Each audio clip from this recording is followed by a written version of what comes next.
वो एक भयानक जंगल था। उस जंगल में एक तांत्रिक आंखें बंद किए हुए मंत्र पढ़ रहा था कि तभी रंग बिरंगी किरणों से वहाँ पर एक बंदर प्रकट हुआ। उस बंदर को देखकर तांत्रिक की आंखों में डर नहीं बल्कि आंसू बहने लगे। तुम्हारे मंत्रों का मुझ पर कोई असर नहीं हो रहा। लगता है कि मुझे अब वही करना पड़ेगा जिसका मुझे आदेश दिया गया है। ऐसा मत करना, नहीं तो तुम मारे जाओगे। इसके अलावा और कोई चारा नहीं है। तो फिर तुम्हें न जाने कितने वर्षों का इंतजार करना होगा, क्योंकि इस जगह पर कोई नहीं आता और तुम्हें जब तक किसी का साथ नहीं मिलेगा तुम इस जंगल की सीमा को पार नहीं कर सकते। तो फिर इसे नियति के ऊपर छोड़ देते हैं। इतना बोलकर बंदर रंग बिरंगी किरणों में गायब हो गया। बहुत पुराने समय की बात थी। उत्तर दिशा के पास एक पहाड़ी गांव हुआ करता था। नाम था धूपगढ़। धूपगढ़ गांव के वासी किसान भोलाराम की शरारत से बहुत परेशान थे। सुबह का समय था। भोलाराम अपने खेत जाने की तैयारी कर रहा था कि तभी उसकी माँ उससे बोली, सीधे खेत ही जाना भोलाराम, कहीं फिर से किसी गांव वालों के साथ शरारत मत करना। तुम्हारी शिकायतें सुन सुनकर मैं तंग आ चुकी हूँ। अरे माँ, मैं तो बस थोड़ा सा हंसी मजाक कर लेता हूँ, मगर ये गांव वाले ना मुझे बदनाम करने में कोई कसर नहीं छोड़ते। कल मुखिया जी मुझसे शिकायत कर रहे थे। कह रहे थे कि उनका दूर का रिश्तेदार जो उनसे मिलने आया था उनके घर का पता पूछ रहा था और रास्ते में तू मिल गया। तूने बेचारे मुखिया के रिश्तेदार को गलत पता बताकर जंगल भेज दिया। वो तो अच्छा हुआ कि गांव की सीमा पर मुखिया जी मिल गए, नहीं तो उनका रिश्तेदार तो जंगल में चला जाता। वो जंगल बहुत खतरनाक है। अब मुझे क्या पता था कि उनके रिश्तेदार इतने मूर्ख निकलेंगे। बस कर, अब तेरी कोई शिकायत मेरे कानों में नहीं आनी चाहिए, नहीं तो तेरी खैर नहीं। भोलाराम मुस्कुराते हुए खेत की ओर निकल गया।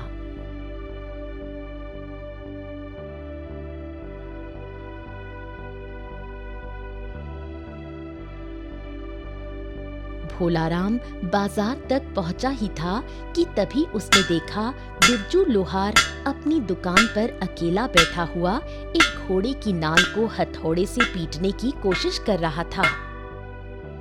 अरे बिरजू, ये तेरे चेहरे पर चिंता की लकीरें क्यों झलक रही हैं? और ये आंखें फाड़ फाड़ कर इस घोड़े की नाल को क्यों देख रहे हो? अरे अब क्या बताऊं भोलाराम, आज मेरा चेला दुकान पर नहीं आया। कुछ देर बाद यही नाल जमींदार लेने आने वाला है। अब मुझे इसकी मरम्मत करनी है, लेकिन मदद करने वाला कोई नहीं है। अच्छा ये बता, तू मेरी थोड़ी सहायता करेगा क्या? अरे हाँ हाँ, बताइए ना बिरजू भैया। अच्छा तो सुन, बस इस घोड़े की नाल को पकड़ ले। मैं सिर्फ 2-3 हथौड़े का वार करूंगा, फिर इसे आग में रख दूंगा, बस। अरे बस इतनी सी बात। आप एक काम कीजिए, आप इस नाल को पकड़िए, मैं हथौड़ी ऊपर से मारूंगा, ठीक है? अरे तू तो ऐसे कह रहा है जैसे तू इस काम में माहिर हो। अरे बिरजू भैया, कैसी बातें कर रहे हैं। बचपन में जब भी किसी घोड़े की नाल में खराबी आती थी तो लोग लोहार के पास नहीं, मेरे पास आते थे। ये सुनकर बिरजू लोहार चौंकते हुए बोला, अच्छा भाई, चलो अभी देखते हैं। बिरजू ने घोड़े की नाल को पकड़ लिया और भोलाराम से बोला, हाँ तो भाई भोला, हथौड़ा उठा और मार। भोलाराम ने हथौड़ी उठाकर सीधा नाल पर वार कर दिया, लेकिन संतुलन बिगड़ गया और वार सीधा बिरजू लोहार के हाथ पर पड़ा। अरे रे रे रे रे रे रे रे, दैया रे दैया रे दैया रे, मार डाला रे रे रे रे रे रे, आई आई आई आई आई आई आई आई आई आई। अरे तेरा सत्यानाश हो भोलाराम। तेरी तो खैर नहीं, मैं मूर्ख था जो तेरी बातों में आ गया। अरे भूल गया था कि तू तो पूरे गांव का सरदर्द है। आज तुझे मैं नहीं छोड़ूंगा, रुक जा नालायक कहीं का।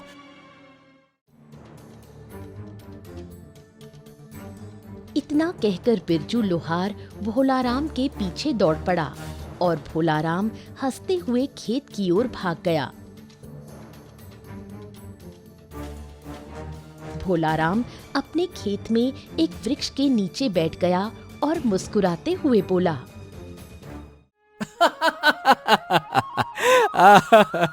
अरे आज तो मजा आ गया। जब तक गांव में किसी को तंग ना करूं, मन को शांति नहीं मिलती। बेचारा बिरजू अब कम से कम 10 दिन तक अपने हाथ का इस्तेमाल नहीं कर पाएगा। इतना कहते ही वहां चिंकी आ गई।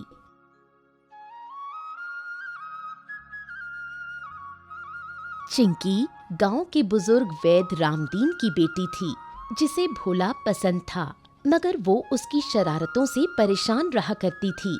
चिंकी गुस्से से बोली, तू अपनी हरकतों से बाज नहीं आएगा भोला। नाम तेरा भोला है, लेकिन हरकतें एकदम जंगली बंदर जैसी लगती हैं। ओहो, अब तू यहाँ क्यों आ गई है? तुझे बचाने आई हूँ। गांव का मुखिया तेरे घर पहुँच चुका है और तेरी माँ भी बहुत गुस्से में है। ऊपर से बिरजू लोहार भी साथ है। आज अगर तू उनके हाथ लग गया तो तेरी पिटाई तय है। इस बार तो तेरी माँ भी तुझे नहीं बचा पाएगी। ये सुनकर भोलाराम घबरा गया और कांपती हुई आवाज में बोला, अरे तेरा भला हो चिंकी, जो तूने समय रहते बता दिया, पर अब मैं क्या करूं? घर भी नहीं जा सकता, माँ भी गुस्से में है। एक काम कर, कहीं छिप जा। शाम तक या कल सुबह लौट आना, तब तक सबका गुस्सा ठंडा हो जाएगा। और सुन, अगली बार गांव वालों का भला कर, क्यों यूं ही तंग करता है सबको। इतना कहकर चिंकी पैर पटकती हुई वहां से चली गई। भोला सर पर हाथ मारकर बोला, हे भगवान, मैं तो फंस गया। अब कहाँ जाऊं? जंगल चलूं क्या? कुछ सोचकर वो बोला, नहीं नहीं नहीं नहीं, गांव के जंगल में तो अब लकड़हारा भी नहीं जाता। तरह तरह की अफवाहें फैल चुकी हैं। क्या करूं? लेकिन अब कोई चारा भी तो नहीं है। इतना कहकर भोलाराम जंगल की ओर दौड़ पड़ा। वो काफी देर तक दौड़ता रहा। फिर थककर एक वृक्ष के नीचे बैठ गया। उसने इधर उधर देखा तो पाया कि वो घने जंगल के बीचों बीच था और वहाँ एक अजीब सा सन्नाटा फैला हुआ था। बाप रे, ये जंगल तो सच में बड़ा ही विचित्र है। ना कोई जानवर, ना कोई चिड़िया, और सब कुछ इतना शांत। इतना कहते ही उसके कानों में एक आवाज टकराई, अरे मूर्ख, बस चलता ही जाएगा या नीचे भी देखेगा? तेरे पैर के पास एक सांप बैठा है। भोलाराम चौंक गया और जैसे ही नीचे देखा तो जोर से चिल्लाया, हाँ, सांप सांप, मुझे बचाओ, मुझे बचाओ। हाँ। सांप उसे डसने ही वाला था कि तभी एक घने वृक्ष से एक बंदर कूदकर आया और सांप को झटककर दूर फेंक दिया। फिर वो भोलाराम की ओर देखकर गुस्से से बोला, अरे बेवकूफ, जंगल में चिल्लाएगा तो तुझे बचाने कौन आएगा? अच्छा हुआ मैं यहीं था, नहीं तो आज तेरा राम नाम सत्य हो जाता। भोलाराम डर से कांपने लगा और बोला, अरे बाप रे बाप, ये तो बड़ा विचित्र जंगल है। पहले सांप और अब ये बोलता हुआ बंदर। तुम कौन हो और कैसे बोल सकते हो? ए, बकवास बंद कर और मुझे बंदर मत कहना, नहीं तो एक खींच के दूंगा कान के नीचे। तू तो मुझे धन्यवाद कह, समझा? मैंने तेरी जान बचाई है सांप से। अगर तुम्हें बंदर ना कहूं तो क्या कहूं? क्या तुमने कभी मनुष्यों की तरह बोलने वाला बंदर देखा है? नहीं ना? क्योंकि मैं थोड़ा सा खास हूँ। मुझे बांद्रा कहो, बांद्रा। और हाँ, ये बताओ, क्या तुम मुझसे दोस्ती करोगे? भोला ने झिझकते हुए हाथ आगे बढ़ाया। तभी बंदर उसका हाथ कसकर पकड़ते हुए बोला, अरे वाह वाह वाह, अबे ये लड़कियों की तरह काहे शर्मा रहे हो? चिंता मत करो, अब मैं तुम्हारा दोस्त हूँ। भोला उसकी बात सुनकर हंसने लगा। अच्छा अच्छा, चलो यहाँ से चलते हैं, इस जगह पर बहुत सारे सांप हैं। अरे चलो भी, देख क्या रहे हो, चलो। इतना कहकर बंदर भोला को एक वृक्ष के नीचे ले गया।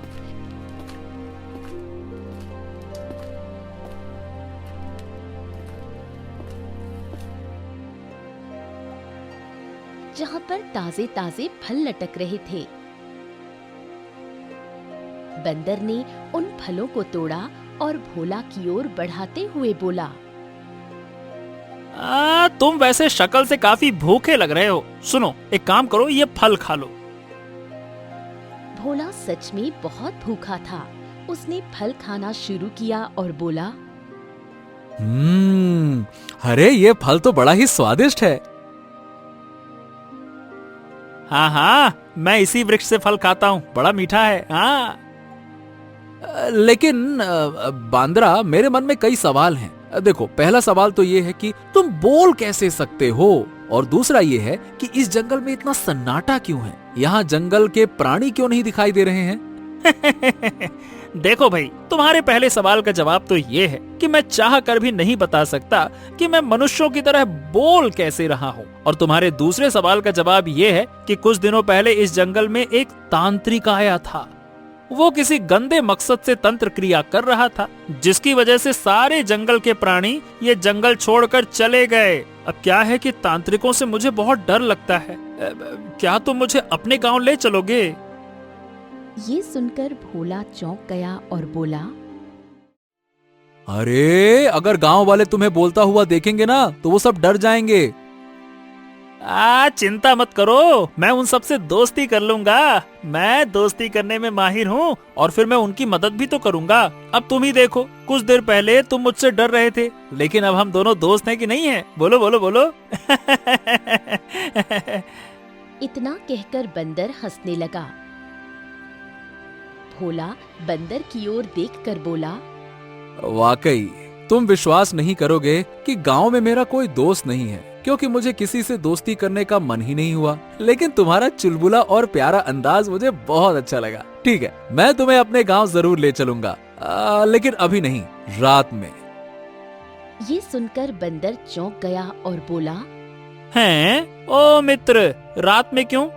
हाँ, इसके पीछे एक बड़ी कहानी है। अरे वाह, फिर तो बड़ा मजा आएगा, क्योंकि मुझे कहानी सुनना बड़ा अच्छा लगता है। इतना सुनते ही भोला ने बंदर को सारी घटना बताई।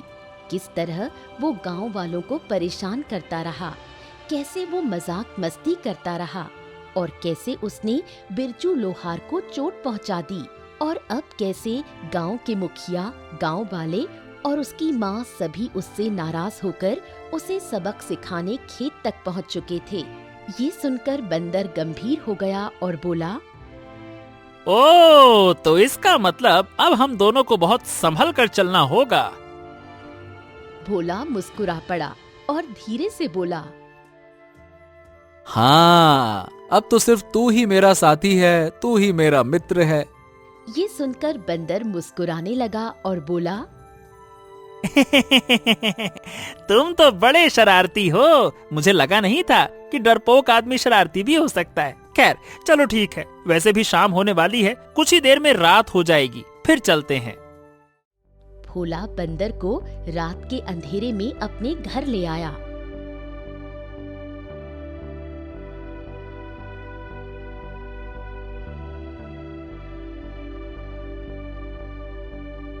भोला के साथ एक बंदर को देखकर उसकी माँ बुरी तरह से चौंक गई और बोली, मैं मुखिया जी के साथ तुझे खेत में ढूंढने गई थी, तू कहाँ चला गया था और ये बंदर कहाँ से उठा लाया?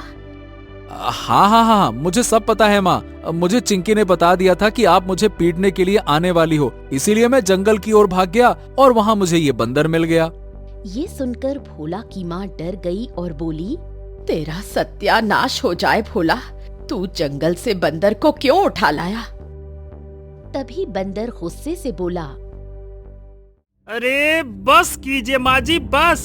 सबसे पहले तो आप मुझे बंदर मत कहिए, मेरा नाम बंदर नहीं बांद्रा है, बांद्रा। बंदर के मुंह से मनुष्य की भाषा सुनकर भोला की माँ पूरी तरह से चौंक गई और सहम गई। तभी भोला अपनी माँ को सारी घटना बताने लगा और बोला, अरे माँ, इससे डरिए मत, इसने मेरी जान बचाई है, मेरी मदद की है। भोला की माँ के मन का डर थोड़ा कम हो गया। वो धीरे धीरे बंदर की ओर देखने लगी और बोली, बेटा, तुम क्यों नहीं बता सकते कि तुम कौन हो और मनुष्य की तरह कैसे बोलते हो? ये सुनकर बंदर कुछ देर के लिए गहरी सोच में डूबा और फिर बोला, कुछ समय बाद सबको सब कुछ पता लग जाएगा, लेकिन इतना जान लीजिए, मैं आपका हर काम में हाथ बटाऊंगा और गांव वालों की हर तरह से सहायता करूंगा। ये सुनकर भोला की माँ मुस्कुराने लगी। अगले दिन भोला बंदर को लेकर अपने खेत की ओर निकल पड़ा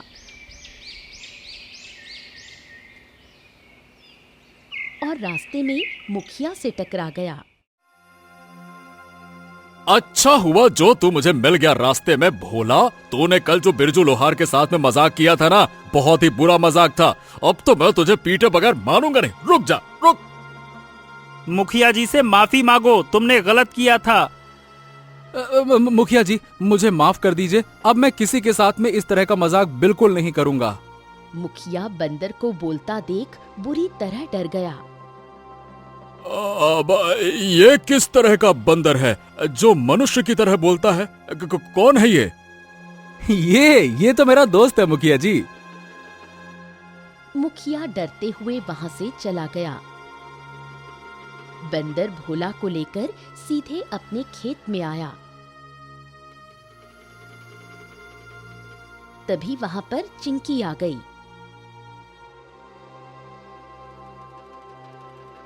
अरे भोला, कल मैंने देखा था तू जंगल की ओर भागा था। क्या ये बंदर उसी जंगल से पकड़ कर लाया है? अरे मैं तंग आ गया हूँ, गुस्सा आ रहा है मुझे। जब से मैं यहाँ आया हूँ लोग मुझे छेड़ते रहते हैं। अरे भाई, मेरा नाम बंदर नहीं बांद्रा है, बांद्रा। चिंकी डर गई। अरे चिंकी, डरो मत, ये मेरा दोस्त है। बंदर ने सारी घटना चिंकी को बताई। चिंकी का डर दूर हो गया।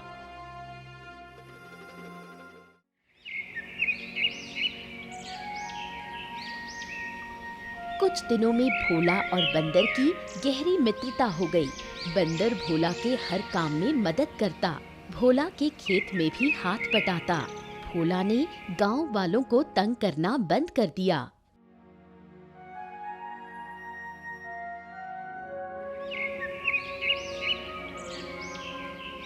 कुछ दिनों में भोला की गांव में प्रशंसा होने लगी। वहीं कुछ गांव वाले भोला से दूर रहते थे, क्योंकि उसके साथ बोलने वाला बंदर था, जिससे उन्हें डर लगता था। एक दिन भोला अपने घर शाम को बंदर के साथ आया। वहां उसने देखा कि चिंकी के पिता रामदीन काका, जो गांव के वैद्य थे, उदास बैठे थे। अच्छा हुआ जो तुम आ गए भोला। क्या तुम्हें पता है कि गांव में महामारी फैल रही है? भोला चौंक गया। हाँ, सुनने में तो आया था। अरे, अगर महामारी का इलाज नहीं किया गया तो कुछ दिनों में गांव वाले मरना शुरू हो जाएंगे। मैंने हर तरह की जड़ी बूटी बनाई, लेकिन कोई फायदा नहीं हुआ। मुझे डर है कि कहीं ये महामारी पूरे राज्य में ना फैल जाए। ये सुनकर भोला चौंक गया और कुछ नहीं बोला।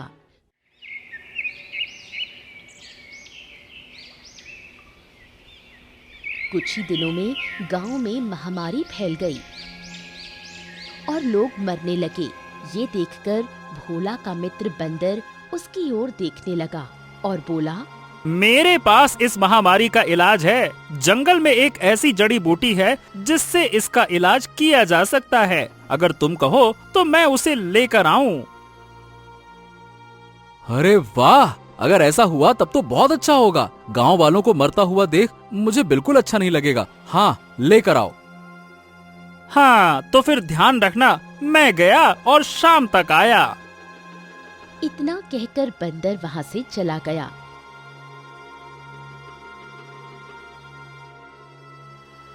इधर गांव का लखन, जो कि एक शिकारी था, उसकी नजर काफी समय से बोलने वाले बंदर पर थी। वो सीधे माधव सेठ के पास पहुंचा और बोला,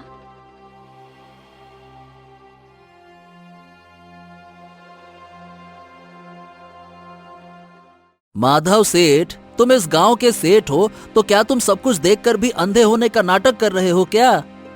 अरे क्या बकवास कर रहा है, साफ साफ बात कर। अरे जब से भोला के साथ वो बोलने वाला बंदर आया है ना, तब से इस गांव में मुसीबतें शुरू हो गई हैं। हाँ, सुना तो मैंने भी था कि वो मनुष्यों की तरह बोलता है, लेकिन सुना है कि वो गांव वालों की मदद करता है और बच्चों से भी घुल मिल गया है। और जो महामारी फैली है उसका क्या? मुझे लगता है कि ये सब उसी की वजह से है। ये सुनकर माधव सेठ गहरी सोच में डूब गया और बोला, हाँ ठीक है, जाकर उस पर नजर रख। अगर कुछ गड़बड़ लगे तो मुझे तुरंत बताना, ठीक है? बस मुझे आपके ही आदेश का तो इंतजार था। इतना कहकर लखन जंगल की ओर निकल पड़ा और बंदर को ढूंढने लगा। जंगल की गहराई में लखन ने देखा कि बंदर किसी तांत्रिक से बात कर रहा था।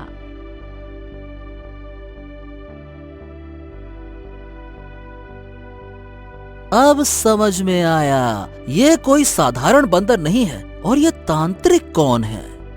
लखन सीधे माधव सेठ के पास पहुंचा और सारी घटना बता दी।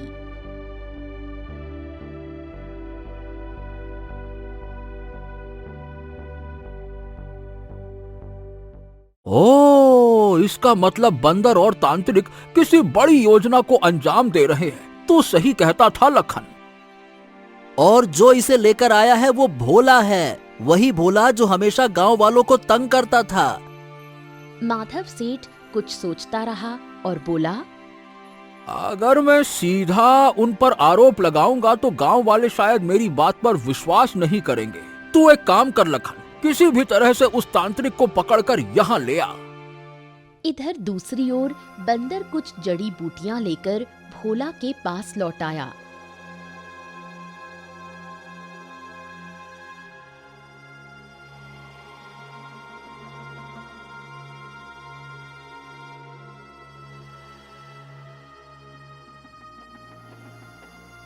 भोला वो जड़ी बूटी रामदीन काका को देते हुए बोला, ये लो काका, मेरे मित्र बांद्रा का दावा है कि इससे महामारी ठीक हो जाएगी। रामदीन काका ने वो जड़ी बूटियां पीड़ितों को दी।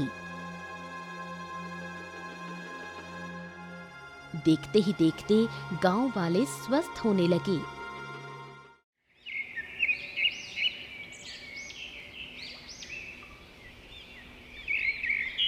कुछ दिनों बाद रामदीन काका भोला के पास आकर बोले, हाँ, गांव में महामारी लगभग गायब हो चुकी है। तुम्हारा मित्र बांद्रा ने सच में चमत्कारी जड़ी बूटी दी है।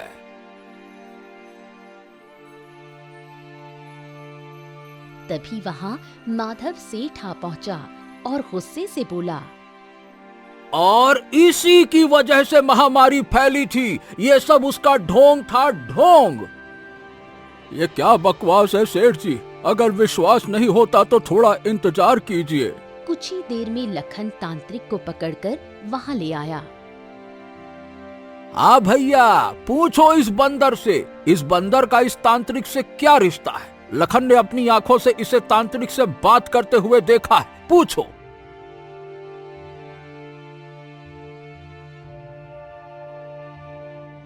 गांव वाले एकत्र हो गए और शक भरी नजरों से बंदर की ओर देखने लगे। तांत्रिक ने आंखों में आंसू भरते हुए उस बंदर से कहा, मैंने कहा था। अब अगर मेरी जान भी चली जाए तो मुझे कोई परवाह नहीं। मैंने गांव वालों की सहायता की और मेरे मन में कोई छल नहीं था। इतना बोलते ही वो बंदर रंग बिरंगी रोशनी में एक सुंदर पुरुष में बदल गया। तांत्रिक चिल्लाते हुए बोला, हाँ, लगता है कि तू श्राप मुक्त हो गया। तभी रंग बिरंगी रोशनी से वहां एक साधु प्रकट हुआ। साधु सबकी ओर देखकर बोला, जो तुम्हारे साथ था वो कोई और नहीं बल्कि इसी तांत्रिक का पुत्र था। सभी हक्के बक्के रह गए। ये दोनों एक समय पर किसी गंदे कार्य के लिए काली शक्तियों की पूजा कर रहे थे। मैंने तांत्रिक के पुत्र को बंदर बनने का श्राप दे दिया। तांत्रिक ने क्षमा याचना की। तब मैंने कहा कि यदि उसका पुत्र इंसानियत की भलाई करेगा तभी वो श्राप से मुक्त होगा, पर यदि वो अपने बारे में सच्चाई बता देगा तो वो कभी मुक्त नहीं हो पाएगा। और ये भी कहा था कि जब कोई इंसान उसका दिल से साथ देगा और उसे अपने गांव लेकर जाएगा तभी वो जंगल की सीमा पार कर पाएगा। ये सुनकर सभी चौंक गए। अच्छा, तभी तुमने मेरी जान बचाई थी। पहले तो मैं केवल मुक्त होने के लिए कर रहा था, पर बाद में सब कुछ दिल से करने लगा। दरअसल मुझे गांव वालों की पीड़ा सच में छू गई। हाँ, और इसी कारण तू आज मुक्त हुआ है। इतना कहकर साधु रंग बिरंगी किरणों से गायब हो गया। हम सदा मित्र रहेंगे मेरे दोस्त बांद्रा। गांव में सब कुछ सही हो गया। लखन और माधव सेठ को पश्चाताप होने लगा और इस तरह एक रहस्यमयी बंदर का रहस्य सुलझ गया, जिसने एक गांव को विनाश से बचा लिया और दोस्ती का ऐसा पाठ पढ़ाया जो पीढ़ियों तक याद रखा गया।